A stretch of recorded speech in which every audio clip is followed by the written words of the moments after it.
Greetings, everyone. My name is Dr. Mark Gocher, president of Arkansas ASCD. As we all travel down this road of education during this pandemic, we have all seen new realities in your classroom, in your school, and superintendents in your district. We've seen the challenges that mental health provides.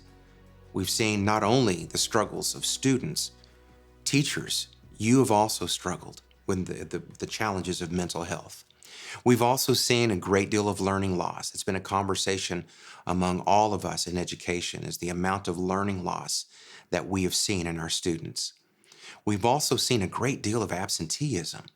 And with all the virtual learning that has taken place in this last year, we've seen a lot of disconnected students. And so absenteeism has been a concern. And that ties in to one that really grieves me the most, and that is apathy.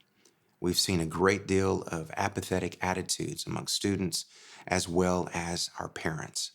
So at Arkansas ASCD, how can we best serve you? How can you best serve your students? So let's talk about two things, two words, belief and expectation. One without the other is incomplete. For instance, if I simply say to you, I believe in you, great job, you can do this, that's great. I appreciate the encouragement. On the other side, if all I gave you were a list of expectations and didn't demonstrate my belief in you, you can see how those expectations might seem a little dry and not authentic. So, our expectations of students must be combined in our belief in them. Let me say that one more time. Our expectations of students must be combined in our belief in them. Dr. Timothy Elmore wrote a book called The Pandemic Population, and it's been a great resource for me as an educational leader throughout this pandemic.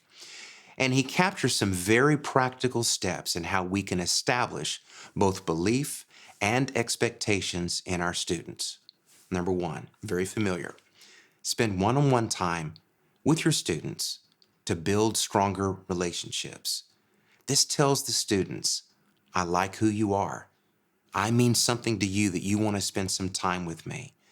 So I know we have large classrooms, we have a lot of students, but find meaningful time for the students that need you the most.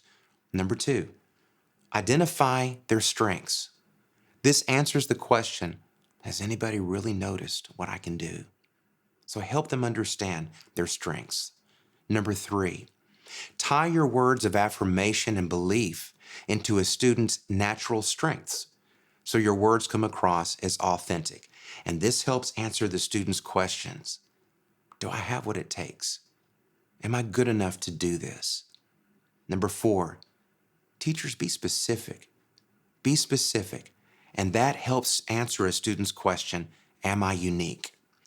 And finally, help them imagine a preferred future. Teachers, educators, you're giving students all of these powerful nuggets, and they're wonderful. What you do every day is powerful. But how are you connecting them to a preferred future? You're providing the ABCs in the classroom, but how are you providing the XYZ for their future? So help them have conversations about a preferred future for their lives. So I want to share a quote from a Hall of Fame football coach, Marv Levy. He says, systems don't win championships, people do. So why am I sharing a quote about winning championships? And real simple. We all get tied up in our curriculums, in our evaluations, in our walkthroughs, all the things that are a part of our educational world. But teachers, never forget that at the core of what we do, we are serving people. We're not just serving the systems and following the systems that we have in front of us and the organizational things that we've got to do.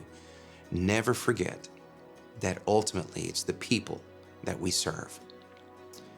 I want to close with a quote from my personal journal that I keep with me most of the time. And it says, the best minute I spend is the one I invest in people. The best minute I spend is the one I invest in you. And that is a quote from The 1 Minute Manager. It's a very short and powerful leadership book. So folks, I hope these nuggets have provided you some information that can help you as you continue your school year. And just remember to add belief and expectation to our students' lives. Have a great school year, and from all of us at Arkansas ASCD, we wish you the very best. Thank you.